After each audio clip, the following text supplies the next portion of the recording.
Our Father, who art in heaven, hallowed be thy name. Thy kingdom come, thy will be done, on earth as it is in heaven. Give us this day our daily bread, and forgive us our trespasses, as we forgive those who trespass against us.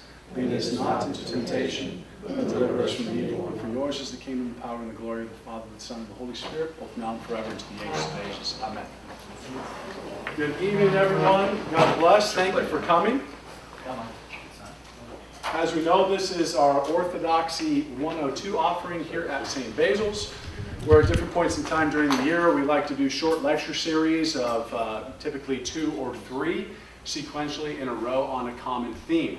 What we're going to be focusing on first here tonight and then the next 2 Wednesdays as well is under the theme of America's Christian foundations, or America's Christian roots. So what I would like to do here tonight, if it sounds good to everyone else, is lay a little bit of a foundation for that conversation and a bit of a reference point for it, and how we're going to try to attack this topic, how we're going to try to engage it, and what can be the basis of our conversation.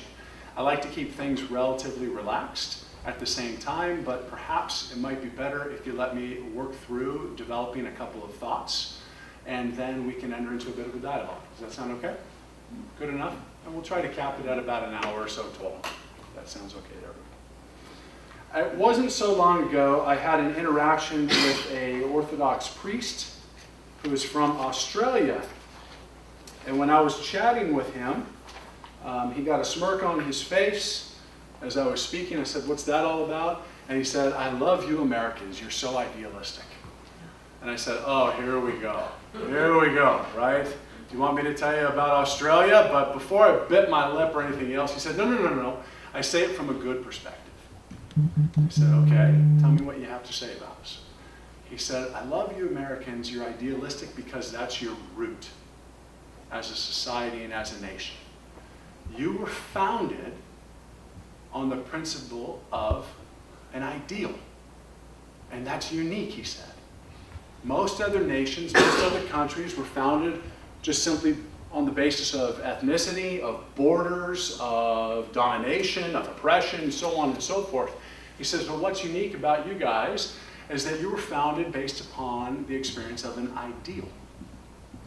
And I thought about that for a while, and that has stuck with me over the last several years, and it seems to inform a lot of my thought process now when I look at current day America, and specifically as I look backwards and look at our history as well too. I thought that it was a very, very insightful comment by my brother priest from Australia. But the notion of a society being founded and built upon an ideal isn't completely unique or new to just the United States. The one highlighted example that I would like to offer, and it's the only one that's very, very pointed that I can come up with in history, comes from ancient Greece. I'm speaking about, of course, Alexander the Great. And I want to reference this to show that it's not a new concept of a nation being founded upon an idea. It's something that came to us all the way back from the early days of what we now refer to and recognize as Hellenism. And Alexander the Great, I believe, articulates it beautifully in his famous speech titled Alexander's Oath at Opus, which took place in 324 BC. It's very short. Let me read it for you. Alexander says, after a long war, "It is my wish, now that wars are coming to an end, that you should all be happy in peace from now on. Let all mortals live as one people, in fellowship for the good of all. See the whole world as your homeland, with laws common to all, where the best will govern regardless of their race. Unlike the narrow-minded, I make no distinction between Greeks and barbarians. The origin of citizens or the race into which they were born is of no concern to me. I have only one criterion by which to distinguish them: virtue. For me, any good foreigner is a Greek, and any bad Greek is worse than a barbarian. If disputes ever occur among you, you will not resort to weapons, but will solve them in peace. If need be, I shall arbitrate between you. See God not as an autocratic despot, but as the common father of all, and thus your conduct will be like the lives of brothers within the same family. I, on my part, see you all as equal, whether you are white or dark-skinned, and I should like you not simply to be subjects of my commonwealth, but members of it, partners of it, to the best of my ability. I shall thrive to do what I have promised. Keep as a symbol of love this oath which we have taken tonight with our libations. So many things to take away and learn here by the words and the promise and the oath of Alexander the Great, not the least of which being that he did it with libations, because anything good, right, should have a libation associated with it. But he's speaking here about this principle, this experience of Hellenism, as being something that is bound by what? A common investment in virtue. That's an idea. That's an idea. So this beautiful experiment turned into phenomenal experience of mankind called the United States of America, which was founded upon an ideal we see rooted many, many centuries before, 2,100 years before the Declaration of Independence and Alexander's oath at Opus. So I think that it's important to see that although this is unique, there is a precedent in the past for it as well too. Let's move a little bit into this idea of America. What is the idea? I'll start first with reading a little bit from the beginning of the Declaration of Independence. Allow me to read the beginning. When in the course of human events it becomes necessary for one people to dissolve the political bands which have connected them with another, and to assume among the powers of the earth the separate and equal stations to which the laws of nature and of nature's God entitled them, a decent respect to the opinions of mankind requires that they should declare the causes which impel them to the separation. So the Declaration of Independence, right off the bat, starts laying the framework of whenever you get to the point where you have to have separation, it should be done in a decent way, but according to what? It's not just according to someone's feelings, to someone's desires, to whatever makes them happy at that point in time. The framers of the Declaration, put in there right away that there is an ultimate experience that we're accountable to, that we're bound to. Let me read it again. The separate and equal station to which the laws of nature and of nature's God entitle them. So we can only go as far as God has entitled us to go. There's a boundary there for us, something that we're accountable to. And then he goes on a little bit further to the part of the intro that most people are familiar with, hopefully familiar with.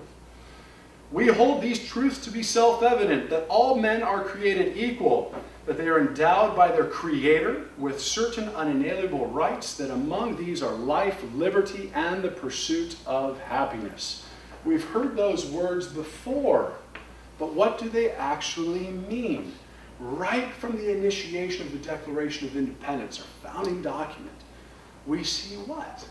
That the founders are establishing that our rights, the rights of the citizens, the people that comprise this great nation, are provided to us by God, not by government. God provides rights to the people. And then the role of government is to ensure that the rights that God has provided to the individuals, to the people, are safeguarded. That they're allowed to be expressed, to be experienced, to be developed, to be grown. And so government then ends up being constructed, established, utilized, experienced, not to determine for us what our rights are, but to protect the natural rights that we've been given by God Himself. Does this make sense? It's a great differentiation from the way that we seem to be governed today.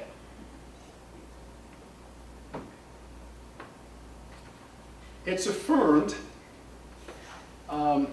several times. Allow me to give a couple of references here. Thomas Jefferson states, "The purpose of government is to protect those rights already endowed upon human beings by God, not to determine the rights." One of the greatest minds in our nation's history lays it out for us quite clearly. Government doesn't establish anything. Government is to exist to protect what God has established and provided by His grace. It's then later affirmed, of course, in the Constitution. If we look at the preamble of the Constitution, again, the words at the very beginning that hopefully are familiar to everyone. "We, the people of the United States, in order to form a more perfect union, establish justice, ensure domestic tranquility, provide for the common defense, promote the general welfare, and secure the blessings of liberty to ourselves and our posterity, do ordain and establish this Constitution for the United States of America." What's being said right at the initiation, the beginning of our nation's Constitution? We, the people, are putting this forth. This experience is being developed here. Why? To form a more perfect union, to establish justice, ensure domestic tranquility, provide for the common defense, promote general welfare, and to secure the blessings of liberty. It's a further recognition that liberty, freedom, has already been given to us by God. But now we're creating a governmental construct that will actually safeguard and protect that so that it can be experienced by everyone. Understanding this relationship and this role of government in the minds of our nation's founders is of epic importance, and I think something that isn't taught the way that I would hope that it should. Excuse me. We'll continue. But government isn't enough, the founders go on. Just having these rights that are provided by God to everyone, and then having a government that's in place to protect those rights and to provide an environment, create an environment where we can express and develop those rights of liberty and freedom, that's not enough. The founders go on to recognize time and time and time again that that governmental experience has to be coupled together with a moral citizenry. If there is not a moral citizenry, the Constitution means nothing. It doesn't work. And so in order to have this exceptional experience, this experience of excellence, which is the United States of America, we have to have a government built upon these principles found in our founding documents, together with a citizenry that has bought into the same thing that Alexander the Great spoke about 2,100 years before the Declaration of Independence, a citizenry that is invested in virtue, that is invested in morality. Let me reference once again the Declaration of Independence. I'll just keep reading from where I left off. That to secure these rights, governments are instituted among men, deriving their just powers from the consent of the governed. That whenever any form of government becomes destructive of these ends, it is the right of the people to alter or to abolish it and to institute new government. What our founders are saying in the Declaration of Independence is what? That the citizenry has to be guided by, has to be bound by this investment into common virtue, this investment into morality, and that is of a higher standard to us than the standards that are provided to us by a government which has no purpose other than to protect the space for us to be able to express the rights given to us by God Himself. And if the government starts stepping outside of those bounds, what do our founders say? The citizenry, which is bound, accountable, and empowered by something more than government, by morality, needs to rise up and replace that government so they can get back to doing the job of the ideals which they're articulating in our founding documents. Epic importance. George Washington nation's first and, dare I say, best president, speaks to this. He says, virtue or morality is a necessary spring of popular government. Spring, not like going, not that type of spring, but wellspring, a source of life, right? Without a virtuous or a moral society, government doesn't work. Not the way that government was constructed by our founders. Okay? Not the way it was constructed by our founders. So therefore, liberty is not the ability to do whatever someone wants. Liberty rather carries a great weight with it. Freedom carries with it a phenomenal weight because it brings with it moral demands and boundaries. Think about that for a moment. Just because we're free to do whatever we want as per perhaps governmental regulations does not mean that as a moral citizenry that we still do it. We have to be bound by a common morality, or by at least an experience of morality in and of itself. Benjamin Franklin has his famous rule of life, which the founders seem to really adhere to and adapt to in terms of their formation of government. When Ben Franklin says, nothing brings more pain than too much pleasure. Nothing more bondage than too much liberty. Right? It's the little kid that after Halloween, his parents don't take away the bag of candy. He's free to eat whatever he wants. He wolfs down the entire pillowcase full of all of that candy, and what happens? He pays the price. Not only does he have a stomach ache for the next 24 hours, but he has a drill in his mouth at the dentist's office too soon as well, too. Spare the rod, spoil the child. We've heard that before, of course, from the book of Proverbs. Too much freedom, no good. It goes back to this expression that we have from ancient Greek wisdom, everything in moderation. But once again, it's not government's role then to dictate, as per the founders, it's not government's role to dictate to us where our boundaries are. Rather, it's our morality that dictates to us where our boundaries are as a citizenry.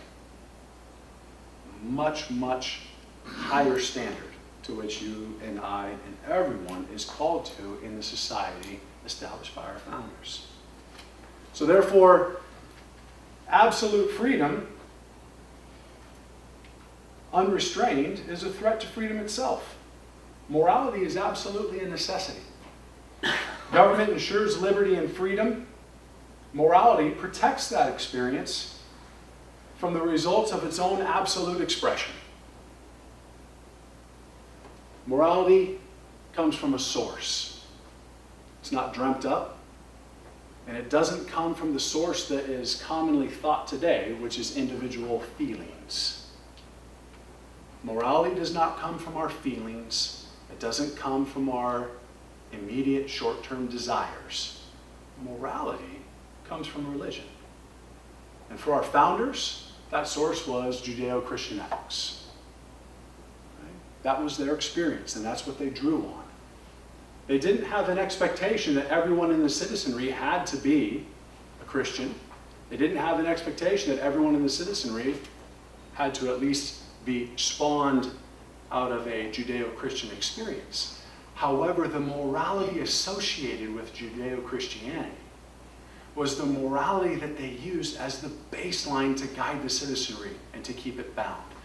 That was their source that they used to initiate and draw standard for the virtues that Alexander the Great was speaking about in 324 BC. Samuel Adams. He's commonly thought of today as just the guy on the beer label. However, if you read actually our history, you see that he was much, much more. Allow me to share a couple of his quotes. He says, "Let divines and philosophers, statesmen and patriots unite in instructing citizens in the art of self-government. In short, of leading them in the study and practice of the exalted virtues of the Christian system. This isn't something that we look at and we say, oh my goodness, our founders must have all been phenomenally faithful Christians and all sitting in the pews each and every Sunday.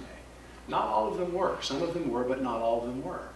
However, we can responsibly extrapolate from the writings of our nation's founders that they understood that this experience of morality, a morality rooted in religion, because that's the vehicle that teaches the mind, the will of God to the people,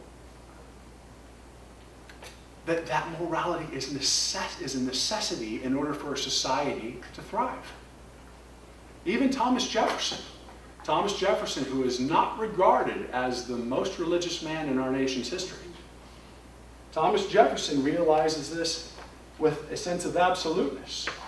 Thomas Jefferson states, "Can the liberties of a nation be thought secure when we have removed their only firm basis? A conviction in the minds of the people that these liberties are of the gift from God, and that they are not to be violated without his wrath." And so I share that because I don't want us to think that this is a presentation and a discussion ultimately about how all of our nation's founders were saints. That's not the conversation. Unfortunately, to me, that's not even an interesting conversation. What is interesting to me and what is pertinent to all of us is how this group of founders recognized that being rooted in a Christian ethic, that being rooted in Christian morality is a must to be coupled with the government that they formed in order for our society to thrive. We'll continue to look at some other quotes here that exhibit that relationship and also share warnings for what can take place if that relationship is ever severed. James Madison, "The belief in a God all-powerful, wise, and good is essential to the moral order of the world and to the happiness of man." No order, no happiness, unless we have that Christian ethic. John Adams, "The doctrine of a supreme, intelligent, wise, almighty sovereign of the universe was the great essential principle of all morality and consequently of all civilization." He goes on, "Our Constitution was made only for a moral and religious people. It is wholly inadequate to the government of any other." Think about that for a moment. And perhaps that quote right there embodies what I'm attempting to convey tonight more than anything else. The government that was established by our founders, that government only works at its optimum level, only produces to its full potential if it's coupled with a citizenry that is moral. If we remove morality from the citizenry of the people, then the government established by the founders cannot work. It's inadequate. It was only set up to work with a group that buys into common virtue, with a group that is moral. Dare I say that America, established by our founders, is probably the closest representation to true Hellenism since Alexander the Great. John Adams goes on, think about this. We've seen what takes place on our university campuses today, right? Speakers getting assaulted or the threat of assault, people throwing things at them if they don't like their political dialogue or if they bring up morality, things of that nature. Back in the days of our founders, people would write letters to the president. And more often than not, if it was a substantive letter, it would be responded to in a substantive way. Right? Thomas Jefferson, after having received a letter from a large Baptist church in Connecticut, wrote them a letter and then decided that his response was so important he had to deliver it in person. So he traveled all the way to Danbury and he read the letter to the congregation in response. Could you imagine the President of the United States doing that? if I wrote a letter to President Trump about something and he says, you know what, Father Luke, I'm not going to tweet back to you. I'm not going to email you back. This is so important. I'm going to travel to the energy corridor and I'm just going to deliver the whole message to the congregation, right? That's what used to take place. Well, John, we had a full house. Yeah. John, it depends if we were in Harris County or not as to what the House, how they would respond. John Adams received a letter from university students once, and in his response to them, there's a phenomenal quote. He says, "Science, liberty, and religion have an inseparable union. Without their joint influence, no society can be great, flourishing, or ever happy." Morality. It's an essential. It's a primary element. Without it being there, then the America established by our founders doesn't work. Thomas Jefferson, once again, the doctrines of Jesus are simple and tend all to the happiness of man. So even someone who was not the most reverent individual in the world understood that it was important to teach the citizenry that adapting to a Judeo-Christian moral ethic will allow you to thrive and find true happiness in the society that they were forming. Now, we also have founders that warned about the antithesis of that. What happens if we get rid of that moral part of the equation? Alexander Hamilton, in reference to the French Revolution, which was bloody and it was nasty, offers the following quote: "The anti-religious force it unleashed annihilates the foundations of social order and true liberty, confounds all moral distinctions, and substitutes for the mild and beneficent religion of the gospel a gloomy, persecuting, and desolating atheism." Let me read that again. It is a powerful, powerful quote. Hamilton's looking at the French Revolution and what took place there, and he states, "The anti-religious force it unleashed annihilates the foundations of social order and true liberty, confounds all moral distinctions, and substitutes for the mild and beneficent religion of the gospel with a gloomy, persecuting, and desolate atheism." So what he's referring to here is that if you remove a moral buy-in and investment from the citizenry, government cannot complete the picture for you, for me, for anyone to be able to live, experience, express, grow all of those gifts that God has given to us. And what ends up taking place? A gloomy, persecuting, and desolate experience of atheism, where you take out that moral expression and experience. Perhaps maybe we can see some parallels. So therefore, for the founders, a free society divorced from religion could not relate or work at all, and it wouldn't survive. Not coupled with the society, with the government that they were establishing. So you remove the moral society, and there's going to be a complete breakdown with the government that they established. President Washington, in his farewell address from the office of the presidency, because as we know, George Washington served 2 terms. At the beginning of his 2nd term, he announced that he would be retiring at the end of that term. He could have very easily become a monarch in the United States, but he recognized that that was not in line with what they were establishing here in this new land. So he announced that he's going to step down. In his famous speech, the farewell to the office of the presidency, his farewell address, he addresses those that claim to be patriots, but then they undermine the influence of religion in society. So even back then, during these founding times, you had the individuals that today we would call woke or progressive.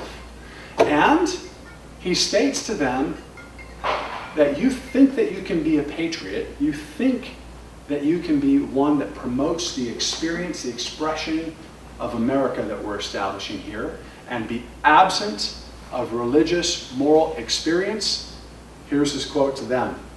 Of all the dispositions and habits which lead to political prosperity, religion and morality are indispensable supports. In vain would that man claim the virtue of patriotism, who should labor to subvert these great pillars of human happiness, those firmest props of the duties of men and citizens. Wasn't it great when politicians spoke with substance instead of just back doors so that they can get out of being accountable to what they said? So, our founders, I believe, recognize that there is value to a secular government. However, there is no value to secular society.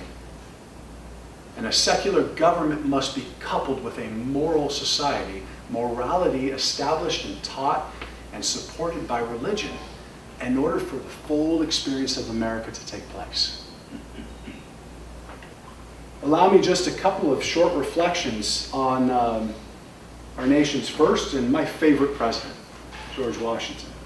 I have hanging in my office a beautiful framed print of George Washington at the Prayer Valley Forge. Are we familiar with that?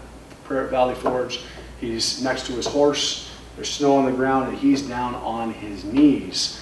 And the story goes that the Revolutionary Army was in tatters. They were bordering on famine. He even states in one of his diaries that they are half naked and hungry, but that they still inspire him, that they haven't taken to mutiny because they buy into the ideal. And it was common for George Washington, General Washington, President Washington, to be seen retreating from the camp by himself without even any guards so that he could find peace, solitude, quiet to enter into prayer while they were at war.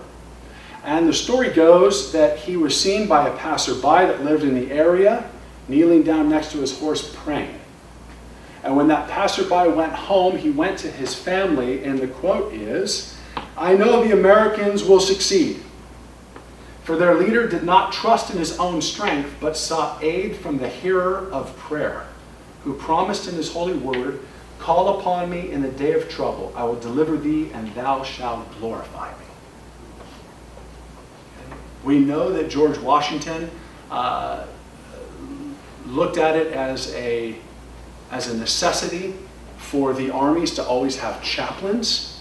So from the very beginning of our nation's history, there was always an experience of our soldiers having a resource of religion present for them at the battlefield.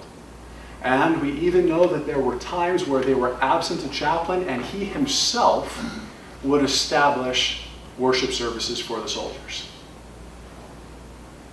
It's said that George Washington would retire a minimum of twice a day to solitude so that he may go down on his bended knee and pray.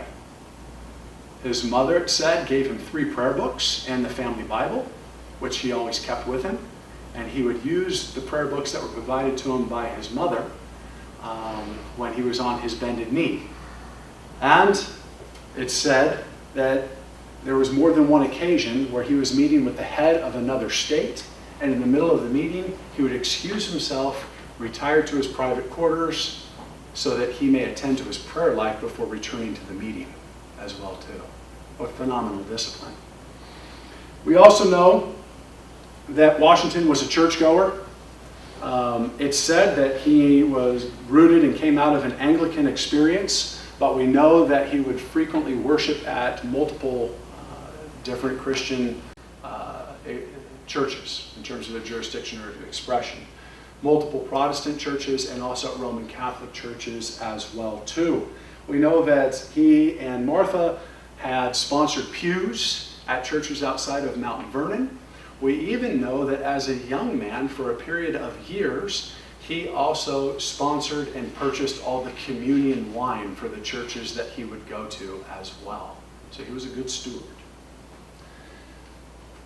George Washington, from 1762 all the way until 1784, was uplifted and accepted to be a vestryman and also a church warden of the communities where he would worship at.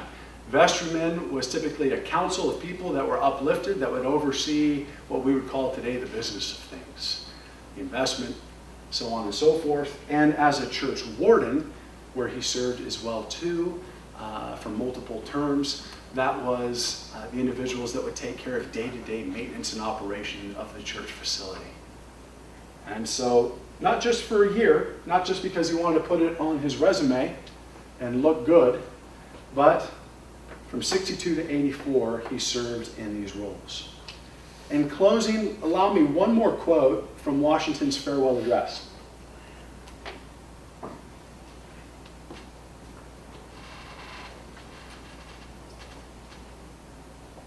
It was 1796 in his farewell address to the country, where he announced that he was going to retire at the end of his second term. And Washington reminds his countrymen that not even a good education can make up for a lack of religion in people's lives. He says, and I quote, "Let us with caution indulge the supposition that morality can be maintained without religion. Whatever may be conceded to the influence of refined education on minds of peculiar structure, reason, and experience both forbid us to expect that national morality can prevail in exclusion of religious principle." Our society needs religion. Without it, what the founders established, they tell us themselves, cannot work. So I close with that, and I open it up if there's any questions or comments or something that we can enter into a little bit of dialogue on this topic. Yeah. I read a book, and each chapter covered the religious beliefs of the founding fathers. I don't know if you're familiar with that book. And it mentioned that George Washington never took communion. I don't know whether that's true or not, if you had heard that. Yeah, I've read about that before. There's different theories about that. In the Anglican Church during that period of time, it was common that Eucharistic services would only take place 3-4 times a year. And we know that he was a regular participant, and as I said, he would even sponsor and purchase all the communion wine for the churches that he attended as well too. It is said that following the Revolutionary War, that he stopped receiving communion. There's different theories as to why. Some people theorize that men that are faced with the horrors of war get altered sometimes. Sometimes taking on a mentality that they've been abandoned in some way. Other times it's the opposite reaction, saying, why am I still here? I'm too fortunate. I don't deserve this. And it's a form of self-punishment then to not receive as well. So there's been some theorists that have gone down those tracks. There's another theory, I believe it was in Philadelphia, that there was a minister that publicly admonished George Washington in church because he was leaving sometimes, either right before or right after communion was administered, as did a lot of people. You ever been to St. Basil's on Sunday? Right after communion? And so the minister publicly admonished him, even though it wasn't just him, it was a large group. And so George Washington publicly apologized for setting a bad precedent and a bad example, and from that day forward refused to attend church during a Eucharistic service. So some theorists say that's what propelled it. We don't know. We don't know. But what we do know is even after the Revolutionary War, he still was a churchgoer. When he lived at Mount Vernon, they say that he would commonly go to church once, if not twice a month. But it was with a horse and a wagon. They say it was 16 or 24 miles to the two churches that he would commonly go to. And that was about an hour-and-a-half trip each way. And so even in his old age and in extreme pain, he because he was a man that lived with phenomenal pain, he would still take on that journey in a horse and wagon so that he could be present for communal prayer on a regular basis. Question. If you believe in the premise, believe in Jesus, believe in God, you're a good Christian, but morality changes. There are other aspects of morality that change with each generation. And then you have the concept of democracy and the majority rules. And you get into today's society where personal fulfillment is very, very important. Yeah. And you can give a million different examples, but a simple one, gambling. Okay. There's a bunch of others. Yeah. How do you deal with that in terms of morality? Yeah, I think Are you I a good think Christian? that I would go back to what you said at the beginning, saying that morality changes. I would disagree. I would say that morality, if we understand its source as being the teachings of God, morality doesn't change, but the expressions of it can change, right? Because we know from Ecclesiastes there's nothing new under the sun, right? Some of us know it because of the birds. Others of us know it from Ecclesiastes, the Old Testament. We also know that Jesus Christ, who is the Word of God, was the same yesterday, today, and forever. And so if morality is delivered to us by God's Word, and then it is the vehicle to deliver that to us is religion, is the church, I would say that the morality doesn't change, but the ways that we can express our morality can change based upon societal dynamics, experiences, so on and so forth. An example would be, we're always called to love one another. The way societally that a husband would have expressed his love for his children 2,000 years ago is different than a way that a husband, a father would express the love for his children in 21st century America, probably. Still called to love, which means be self-sacrificial for the good of that individual, but the expression of it probably would have been a lot different 2,000 years ago than today. So that's one example. Vice, which is essentially what you're talking about, gambling or whatever else, there's some very potent vices that exist. And I think that they're perhaps, not that vice is anything new, it's not, it's always been there. There was gambling taking place in Jesus' time and before, right? We didn't start rolling dice in the 80s. And so vice has always been there, but I think that some dynamics associated with today's society make vice even more dangerous. And it's because in today's society we have instant access to almost anything that we want. So there's not much of a buffer zone for us anymore to stop, pause, contemplate, struggle with the moral decision before we're able to act upon it if we want to. Let's use pornography as an example, right? Pornography is a rampant experience in today's society, rampant. Several generations ago, the teenage boy might have had it on his mind, and he had to wait until he got home, wait until his parents were on the other side of the house, sneak into his father's locker, and dig for the girly magazine, right? So there was probably quite a few moments, if not hours, of buffer zone to at least provide the opportunity of a struggle to say, I'm going to grapple with morality here. Not going to get it right all the time, but I have an opportunity that's kind of built in by my own limitations of access that I can grapple with it. Now, there's none of that. There's this. There's instant access to it and anything else that you want immediately. So on this thing right here, if I or you or any teenage kid or anybody else wants pornography, depending on how fast your internet is, you've got it definitely in less than a minute. So where's the buffer zone? Where is the experience for us to be able to grapple with our moral struggle? If you want to gamble, log on, right? Plug in your credit card, you're good to go, right? You're good to go. If you want to steal, hey, if you can hack a little bit, even with this, You can get into my bank account for sure, and anybody else's as well too. Go ahead and steal. You can do whatever you want. So I think that vice is particularly dangerous for us today because we have such instant access to everything, good and bad. So I mean, the access is wonderful in a lot of respects, but it's terrible in others as well too. And so I think that we have to be perhaps even more vigilant and more proactive to teach morality now than we ever have before, because there isn't that buffer associated with access anymore. So we probably have to go even heavier on the proactive thought process.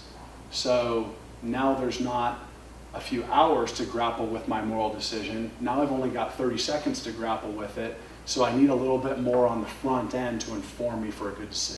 Does that make sense? Yeah, but also getting away from vice a little bit, getting back to your point about government. Government seems to distance itself from morality more and more, separate itself from religion, and does want to give you that gratification. The rockets, we were joking about that. I mean, in business you have ethics. Well, is it ethical to agree to what's going on in China because you make a financial gain as a basketball team? Right.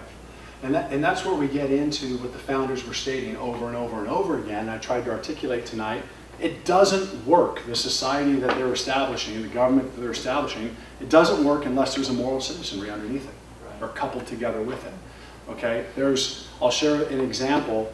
I have a peer who's a priest on the West Coast that grew up in Romania, under communist Romania. And he told us that when the communists came into Romania, one of the first things that they did is they put all state-sponsored youth activities on Sunday mornings. They hadn't gone around and killed priests yet and wiped out religion by force. So what they first did was something very sneaky.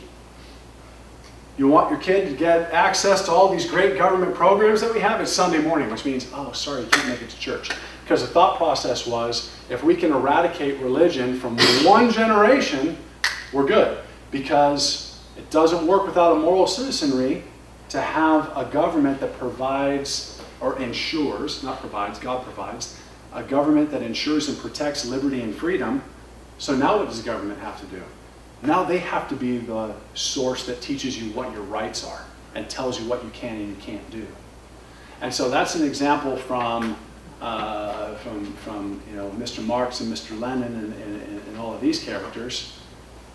And I think that as we're seeing trends in our own society as well today too, and we love to put labels on things, most of the time I think it's dangerous because we don't earn our knowledge today the way that we should. So we throw around labels as if we know what we're talking about, and most people have no clue what they're talking about. 15 minutes of internet assembled wisdom doesn't do much. And so I think if we can look at the trends, we see that we're trending away from what the founders were establishing, and we're trending away, or we're trending towards what they warned about. Ellie?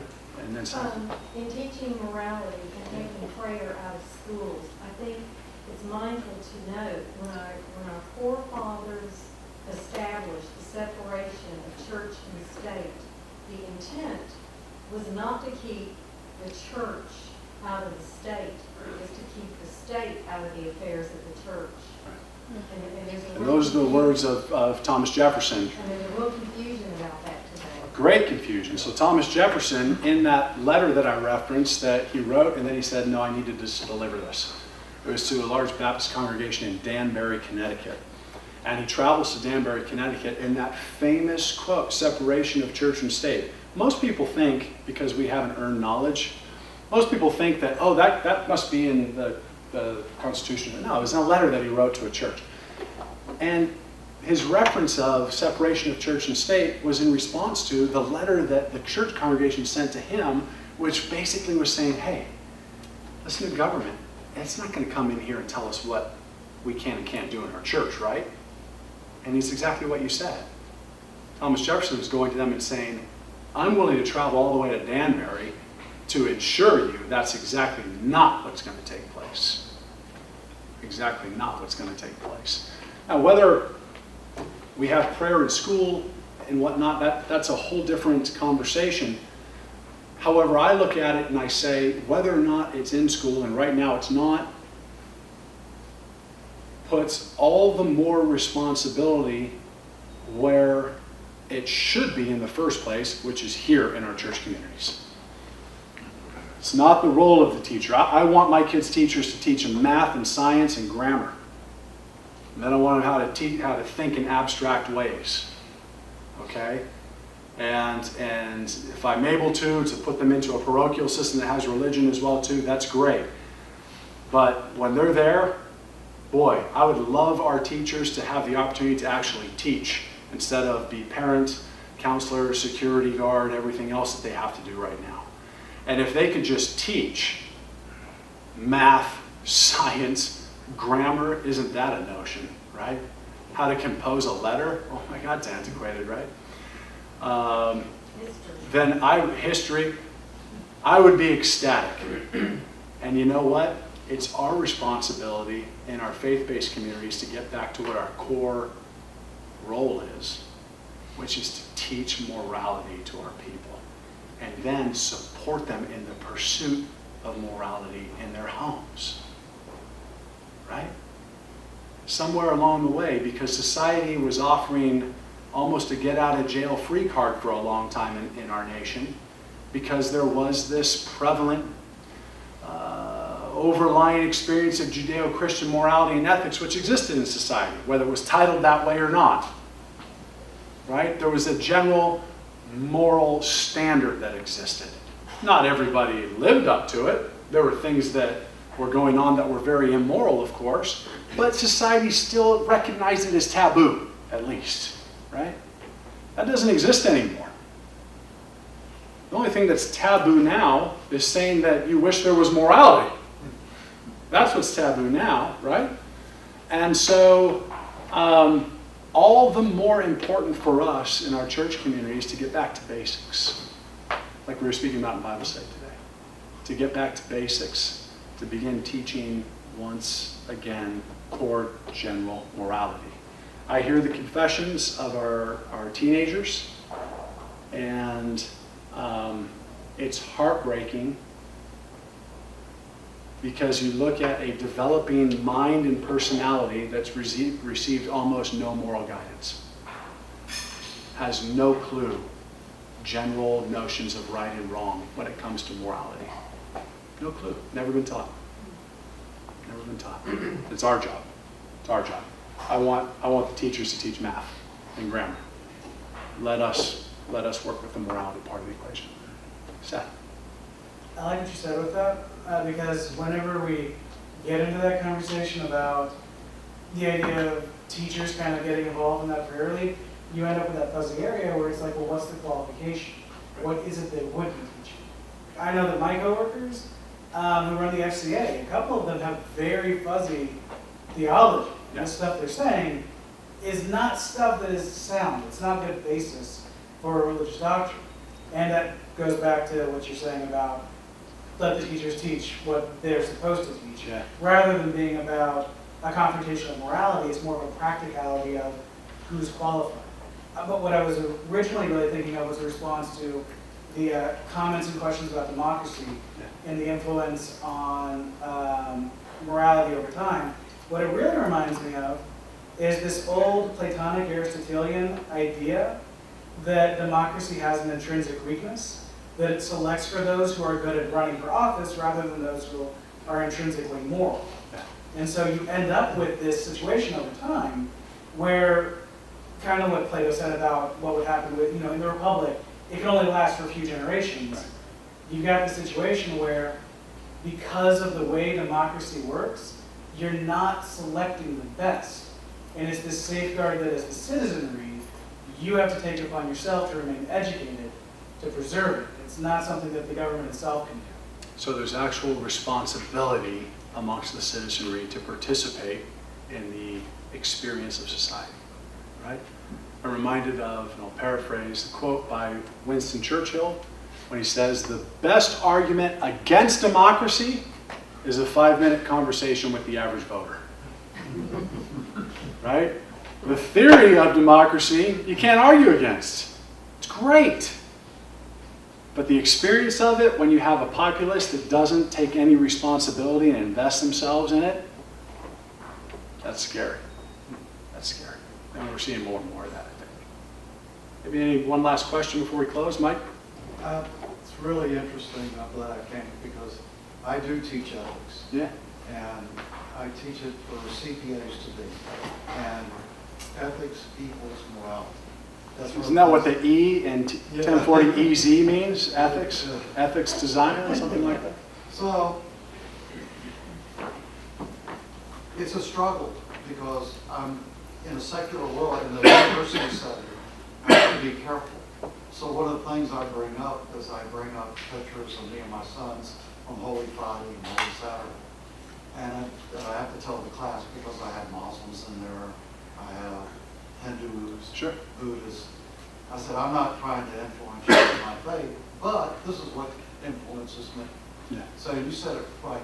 It's our responsibility to teach our children ethics. Absolutely. You know, it's more the parents' responsibility Thank you. than it is even yours. Absolutely. We have Church is here to support the first church, which is in the home. Yeah. So I could go on and on, but I'm not going to. Absolutely. George, By the way, I have one last quick comment. one. I have Yeah. one other comment. Has the Metropolitan given you approval to run for office? There are canons against that. It's happened in rare occasions, right? Archbishop Macarius of Cyprus became the president of Cyprus for, I think it was around 2 years or so. I've been to his tomb, but it's He not. was almost it's not assassinated. George, you have one last quick one? Yeah, one last question. Well, morality depends how we respond to those who violate morality. For example, Thomas Jefferson is Barbary Coast War in 1801. He went to war against the Muslims because of what they were doing. And that's in response to what you consider was immoral. So it's okay to go to the war to fight morality or to protect morality.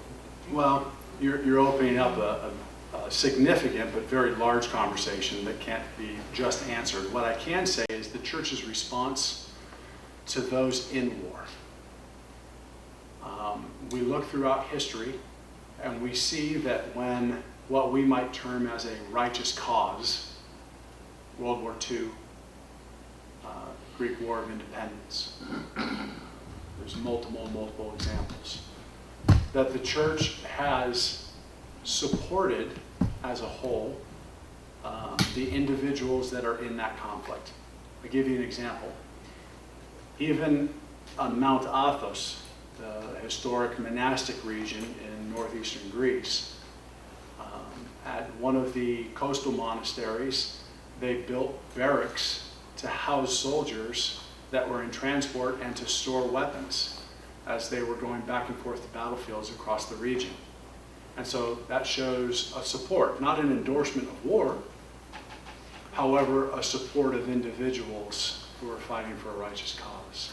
So it's, I wouldn't even term it as a gray area. It's not black and white, but I wouldn't even term it as a gray area. I would point to say that the church's role as a hospital is for those who struggle.